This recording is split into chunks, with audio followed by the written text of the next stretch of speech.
জীবন ধারণের জন্য প্রয়োজনীয় জৈব অণুর সন্ধান মিলছে মহাবিশ্বের সর্বত্র। বিজ্ঞানীগণ বলছেন, মহাকাশের যেদিকেই নজর রাখা হচ্ছে সেদিকেই খোঁজ মিলছে কমপ্লেক্স অর্গানিক মলিকুলের, যা থেকে অনুকূল পরিবেশে জীবনের সৃষ্টি হওয়া সম্ভব।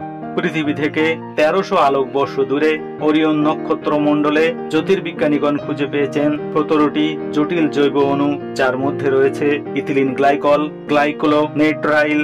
আর এসব জৈব অণু আমাদের ডিএনএ ও আরএনএতে পাওয়া উপাদানগুলির পূর্বসূরি, অর্থাৎ মহাকাশে পাওয়া এই জৈব অণু থেকেই গড়ে উঠেছে আমাদের ডিএনএ ও আরএনএ। অ্যাস্ট্রোফিজিক্যাল জার্নাল লেটারে সম্প্রতি এই বিষয়ে একটি বিস্তারিত প্রতিবেদন প্রকাশ করা হয়েছে। জ্যোতির্বিজ্ঞানীগণ জানিয়েছেন, এ ধরনের জৈব অণু মহাকাশের রুক্ষ পরিবেশে অধিকাংশই ধ্বংস হয়ে যাবে এবং যেসব জৈব অণু অনুকূল পরিবেশ পাবে সেখানেই সৃষ্টি করবে নতুন জীবের। বিজ্ঞানীগণ দীর্ঘদিন ধরে মহাকাশ জুড়ে খুঁজে চলেছেন জীবনের উৎপত্তির জন্য প্রয়োজনীয় রাসায়নিক উপাদান। এখনো পর্যন্ত এই অনুসন্ধানে ধূমকেতু, গ্রহাণু, এমনকি মহাশূন্যেও অর্থাৎ গ্যাস ও ধুলোর মেঘেও ভাসমান অবস্থায় পেয়েছেন জীবন উৎপাদনে সক্ষম অসংখ্য জৈব যৌগ।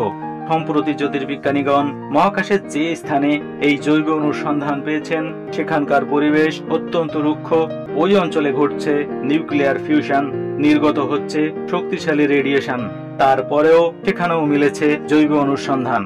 এই ঘটনা পর্যবেক্ষণ করে তারা জানিয়েছেন, এই বিশাল মহাবিশ্বের যে প্রান্তেই পৃথিবীর মতো অনুকূল পরিবেশের সৃষ্টি হয়েছে, মহাশূন্যের সব জটিল জৈব অণু তার প্রতিটি স্থানেই গড়ে তুলেছে জীবন, যার কোনটি রয়েছে একেবারে শুরুর পর্যায়ে, আবার কোনটি বিকশিত হয়েছে পৃথিবীর মতোই।